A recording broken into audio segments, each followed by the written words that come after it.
Acteris est très content de pouvoir répondre favorablement à la situation actuelle avec des moyens supplémentaires et une énergie beaucoup plus forte. Bonjour, je m'appelle Pierre Burton, je suis consultant université chez Acteris. C'est important qu'Acteris mette en place un accueil spécifique par rapport aux Ukrainiens du fait du nombre de personnes qui sont attendues. Donc il y a une estimation mi-avril de 20 000 personnes en région Bruxelles-Capitale qui seraient déplacées d'Ukraine, dont 5 000 pourraient potentiellement s'inscrire chez nous. Donc on avait déjà tout un équipement et un accompagnement et une structure qui était prévue pour accompagner des primo-arrivants de manière large. Tous les services d'Acteris sont évidemment disponibles aux primo-arrivants.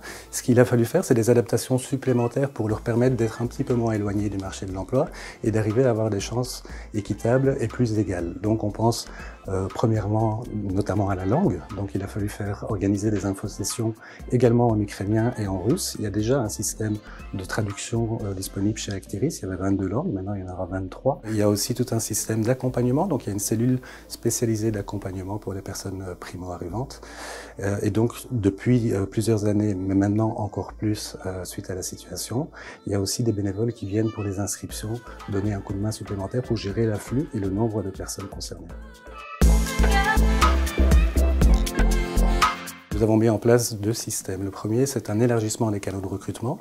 Donc, chaque employeur est invité à mettre un hashtag welcome dans son offre d'emploi, ce qui nous permet d'identifier les employeurs prêts à recevoir un public primo-arrivant et d'augmenter les chances de matching avec des chercheurs d'emploi à travers une diffusion de ces offres d'emploi supplémentaires à celles d'Acteris envers des partenaires qui se sont inscrits bénévolement et qui accompagnent volontairement et qui accompagnent des primo-arrivants.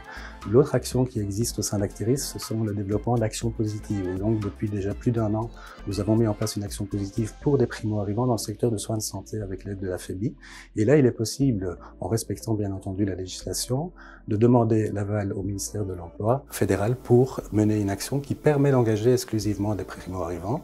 Et pour ça, Acteris est aussi disponible pour accompagner les grandes entreprises et les secteurs pour développer de telles actions. Acteris est très content de pouvoir répondre favorablement à la situation actuelle avec des moyens supplémentaires et une énergie beaucoup plus forte, mais de bénéficier dès le départ d'une structure qui était déjà mise en place depuis quelques années et qui se renforce encore plus pour répondre favorablement aussi bien à la demande des personnes que des partenaires que des employeurs.